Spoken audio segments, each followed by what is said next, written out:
Gravando. Então, ó, página 678, pessoal, população e trabalho.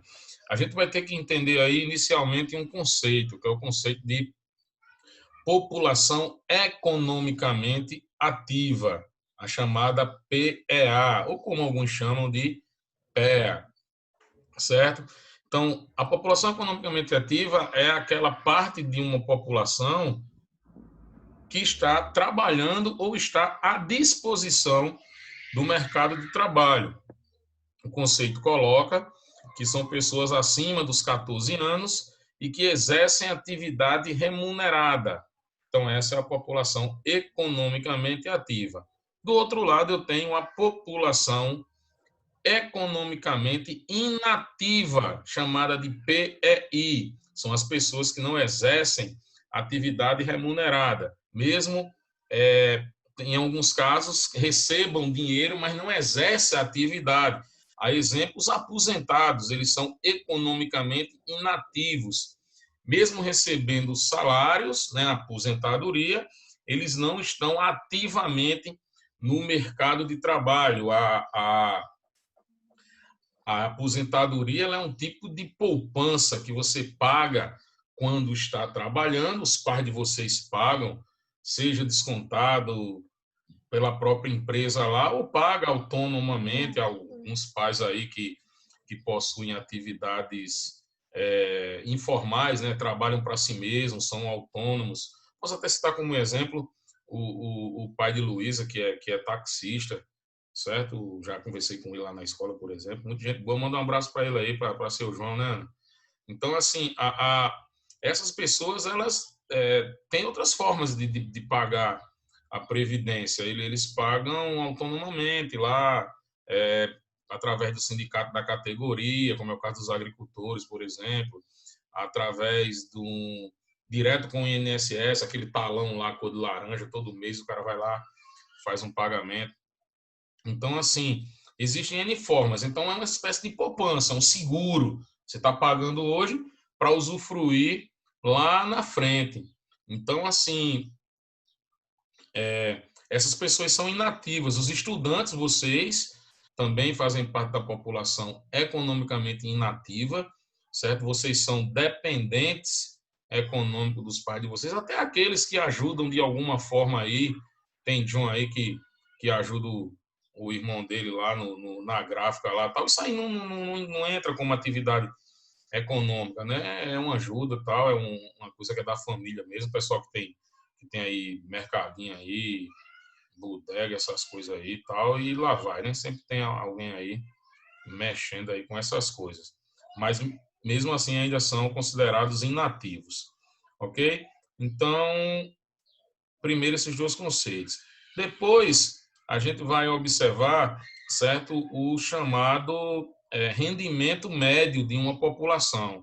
O que é isso? É você pegar todo o dinheiro produzido naquela região e dividir por sua população absoluta. Aqui no Brasil, no ano de 2017, o gráfico nos mostra o rendimento do Brasil e o rendimento médio da população de outras regiões. Então, nós temos aí o Brasil com um pouco mais de R$ 2.000 de rendimento médio, certo? Ou seja, se você pega todo o dinheiro produzido no Brasil e divide por sua população, dá isso aí. Porém, nós temos uma distorção quando a gente vai para as regiões. O Centro-Oeste é a região que tem o maior rendimento médio, nesse último relatório, que é um relatório de 2017, certo? Com quase 2.000, aí para ser mais preciso, R$ 2.479. E aí a gente tem o Sudeste com quase isso, uma diferença bem pequena, R$ 20 a menos só. O Sul também quase 2.400 metros. Agora, quando a gente chega no Nordeste e no Norte, aí dá uma discrepância, uma diferença muito grande, que é o seguinte: enquanto o Centro-Oeste, o Sudeste e o Sul, eles possuem um rendimento médio maior do que a média nacional, o Nordeste e o Norte estão abaixo da média nacional, certo? Enquanto a média nacional é de pouco mais de 2.100 reais de rendimento médio mensal, né? O Nordeste e o Norte, eles estão ali em torno dos R$ 1.500. Então, a gente vê que o rendimento da região norte e da nossa região, a região nordeste, ele é um rendimento muito abaixo da média nacional. Então, isso aí começa já a mostrar um quadro de desigualdade econômica, um quadro que vai refletir na desigualdade social, certo?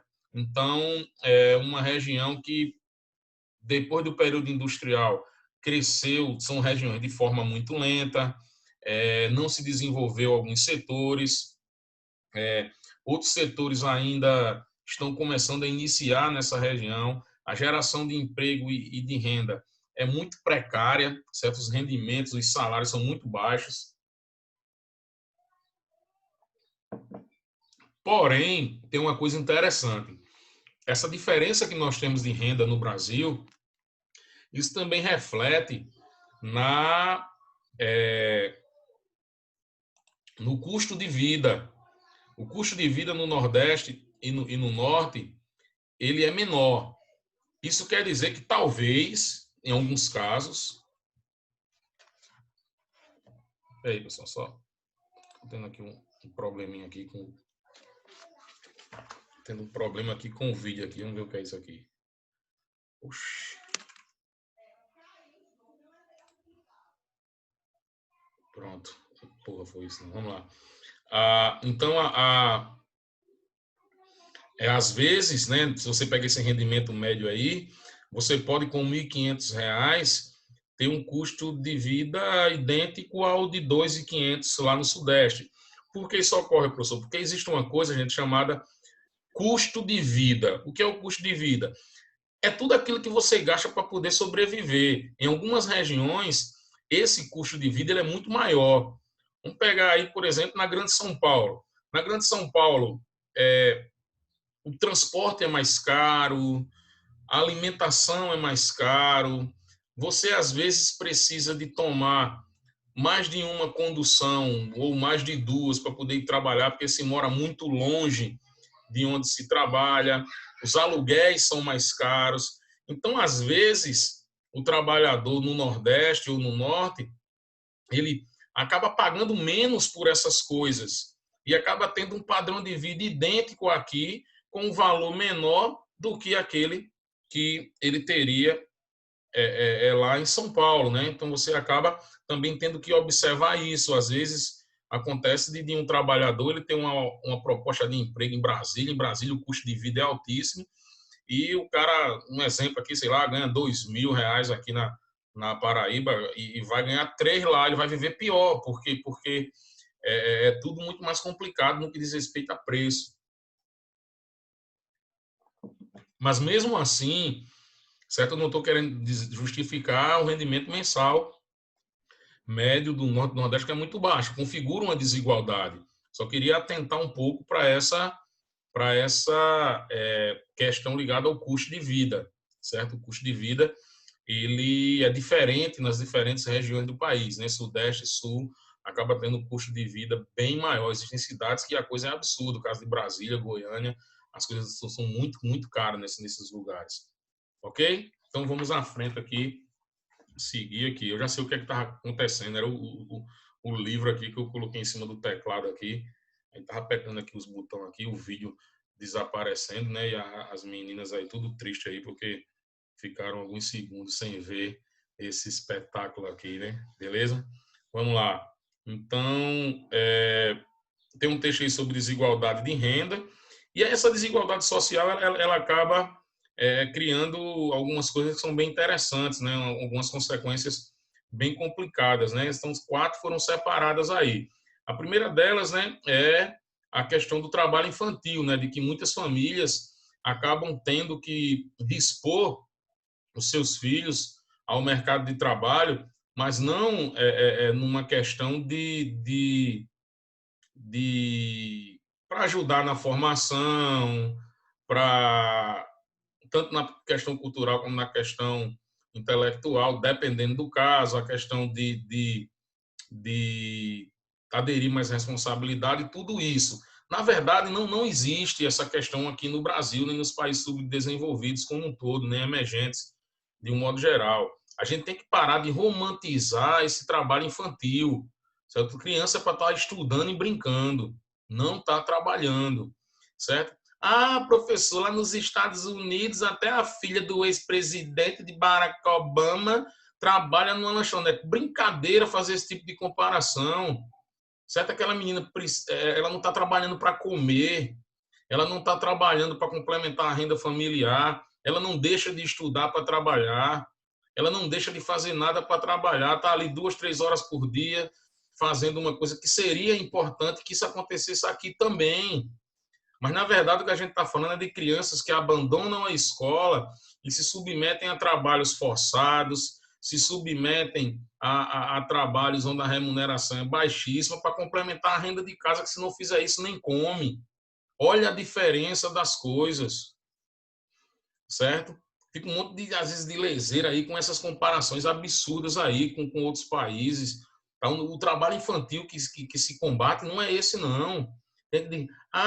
Não quer que a criança trabalhe, mas o outro está cantando, está fazendo novela. Cara, o cara está numa família de classe média alta ou até rica, dispõe 2 ou 3 horas por dia, depois de estudar, depois de ter todo um acompanhamento com um psicólogo, por exemplo, se necessário, para daí e participar de atividades culturais. E isso é bom, inclusive, para a formação da criança. Aí o cara quer comparar isso com um cara que está trabalhando cortando cana no interior de Pernambuco, aqui na verdade na zona da mata pernambucana, ganhando R$ 8 por dia, ou o cara aqui no interior da Paraíba quebrando pedra, quebrando paralelepípedo para ganhar R$ 7, R$ 8 o dia, as mãos cheias de calo para trazer o dinheiro para casa para ver se come ele e a família. Isso é uma diferença enorme, não está na escola, não tem acompanhamento, certo? Muitas vezes também as crianças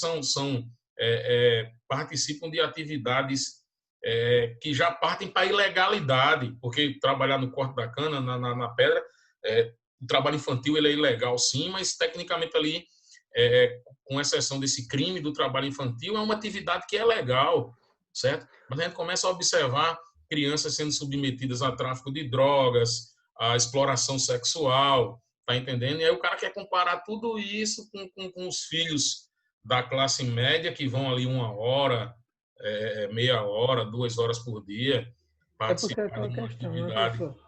Pode falar, O que Ítalo. se combate é o trabalho infantil, mas o que é legalizado é a condição de jovem aprendiz, né? Não é isso, cara. Aí confundem as coisas. Confundem as coisas, isso mesmo, bem colocado aí. Por isso, até aumentar aqui. Mas tá aqui, já aumentei aqui o volume. É isso, é isso. Então acaba se tendo uma confusão das coisas, né? Que não deve ter. Vocês não podem fazer isso, cara. Estão no 2º ano do ensino médio. Perdão, olha, já coloquei vocês lá em cima. Vocês estão no 1º ano do ensino médio. Você tem um povo aí que eu acho que vai ficar do 1º ano aí. Vamos deixar uns 3 aí ou 4 aí para animar aí o negócio, né? Certo? Mas vamos lá. Estou brincando, viu, gente? Vocês é a turma que tem notas boas, né? Uma turma que tem notas boas, ok? Então, primeiro isso. Depois, essa questão da desigualdade social, ela provoca a questão do subemprego, né? Do emprego sem um cumprimento de direitos trabalhistas, direitos econômicos, direitos sociais. Então, o que seria o subemprego, né? Essa desigualdade social provoca muito acesso ao subemprego. Sub é aquilo que está abaixo, certo? Então, é aquele trabalhador que está efetuando uma atividade remunerada, mas fora da formalidade, da normalidade da coisa.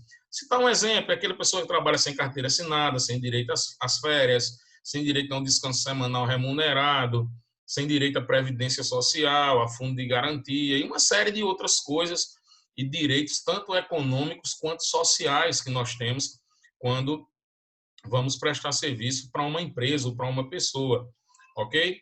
Então, a discussão do subemprego seria isso, certo? Do outro lado, a gente também tem um crescimento muito grande da informalidade, certo? Lembrando que informal não é ilegal.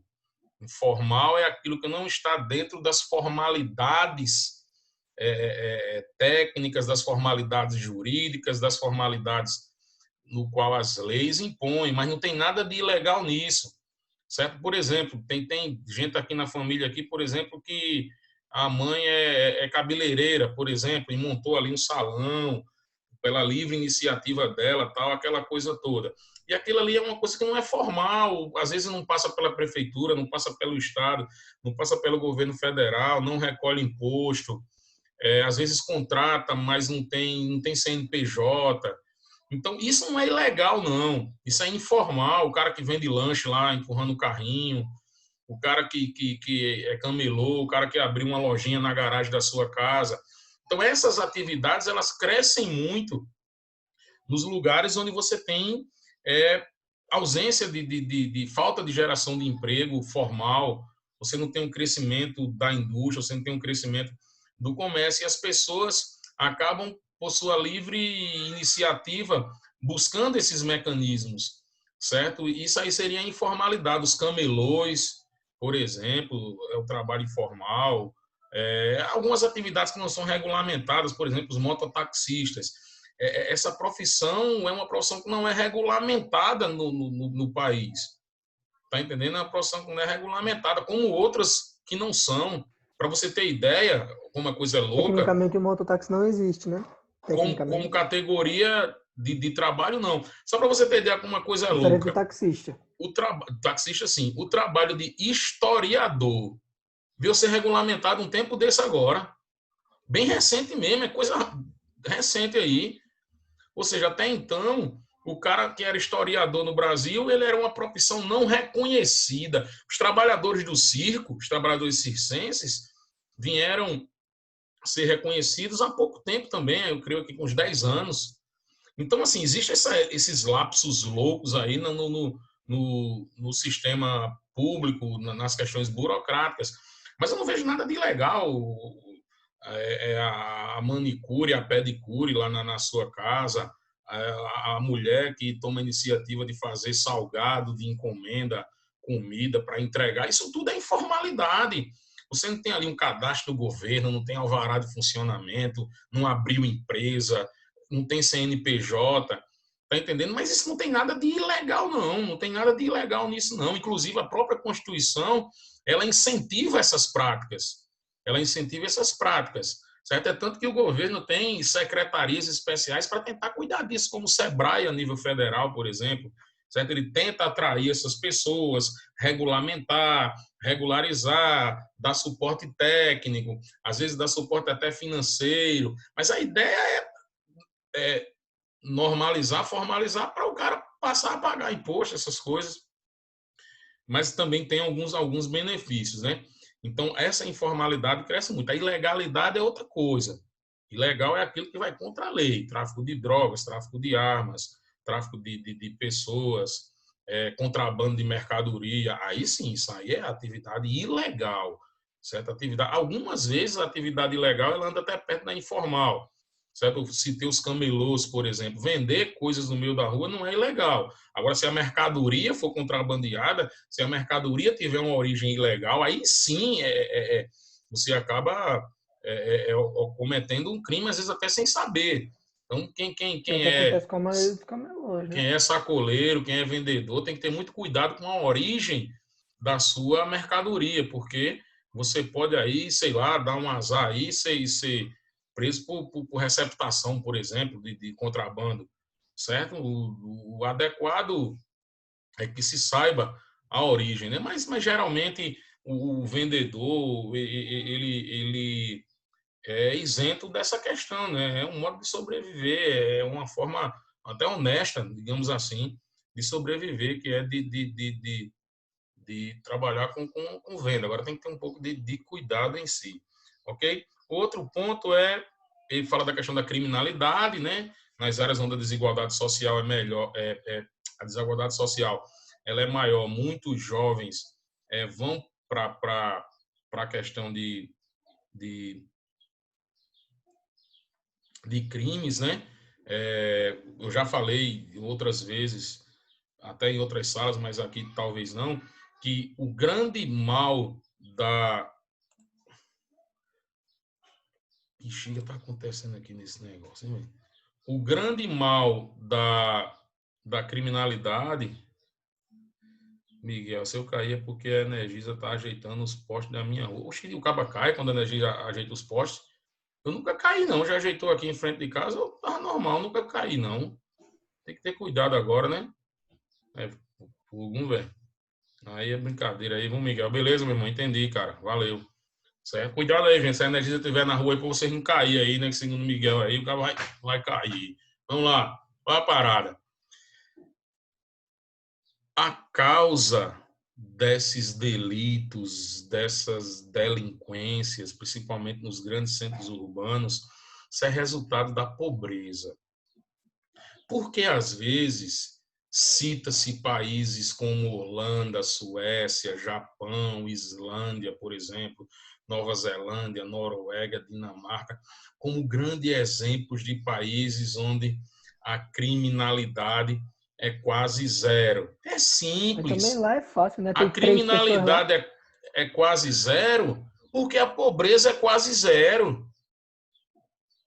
Os crimes que vão ocorrer nesses lugares são as exceções. Qual é a exceção? Aquilo que o cara diz assim, caramba, uma família de classe média alta, todo mundo estudando, todo mundo... que o cara foi lá praticar um assalto. Eu conheço jovens que fizeram isso. Então, o que é que acontece? Isso aí é um ponto fora da curva. Isso aí é exceção. Tem que ser, inclusive, estudado, porque aquele cara fez isso. Certo? Mas a pobreza, ela acaba aproveitando a violência, o crime, acaba aproveitando da situação de pobreza e empregando jovens em atividades criminosas. É o dinheiro rápido e fácil, certo? E que faz você não querer sair para o mercado de trabalho. Você vai trabalhar muito mais, vai ganhar muito menos. Por isso que vocês estão estudando, certo? Se esforçando, a turma boa, já falei isso já, certo? Para entrar na universidade, para fazer um curso, para arrumar um bom emprego, para ter um bom salário. Vocês estão fugindo daquilo que é errado e começando a fazer a coisa que é certa. Certo? E agradecer por ter essa oportunidade, que alguns nem têm. Então, essa questão de criminalidade, né? Aquele cara que todo mundo teme de encontrar o cara ali que vai roubar o celular, tá entendendo? Ele tem muita coisa a ver com a pobreza. Isso eu estou querendo dizer que você não tem como combater, não se tem como combater esse tipo de violência. Ele não se combate. Você tem que ir na raiz do problema. Ou seja, você tem que investir em educação, você tem que gerar emprego, você tem que gerar renda, você tem que trabalhar a conscientização de grupo, para lá na frente, velho, daqui a 30 anos a gente ter resultado. Esses modelos que são citados são coisas de décadas. O Japão, que é um grande referencial de educação, é um grande referencial de segurança, é um grande referencial de qualidade de vida. O Japão começou isso depois da sua destruição lá na Segunda Guerra. Então, os caras começaram, na segunda metade dos anos 40, a se recuperar e investir nessas esferas para começar a dar resultado lá nos anos 80. É lá nos anos 80 que o Japão aparece como uma grande potência educacional e de segurança e de qualidade de vida. Eles levaram 40 anos para fazer isso, coisa que a gente não soube esperar aqui no Brasil. Coisa que a gente não quer esperar. A gente quer que a coisa aconteça da noite para o dia. Não acontece não, gente. Da noite para o dia é só o movimento de rotação da Terra mesmo. Aí acontece todo dia. Então, as coisas que foram implementadas lá no início dos anos 2000, elas começam a ter um resultado agora.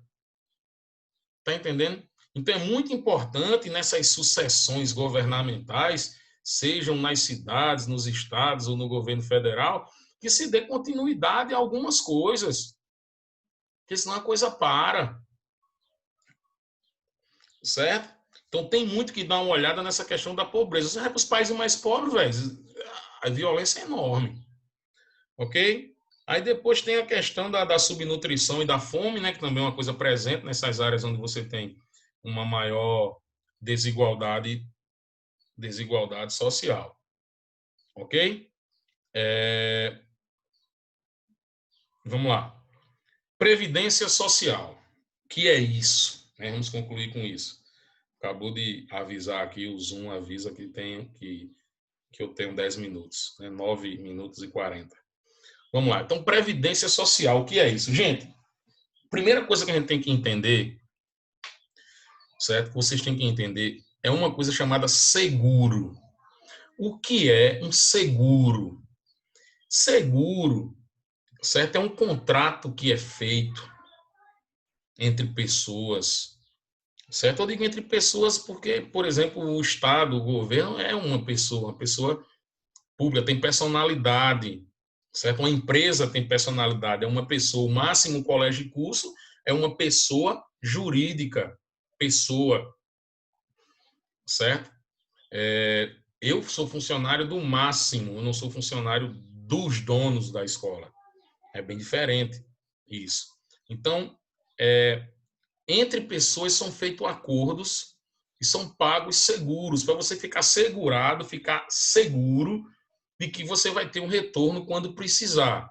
Eu vou citar um exemplo aqui, o seguro de carros. A maioria dos pais de vocês aí faz esse tipo de seguro, de carro, de motocicleta, o seguro da casa, por exemplo. Você paga o seguro até de aparelho eletrônico. Então, o que é o seguro? Eu tenho o meu veículo, eu vou lá e faço um pagamento, certo?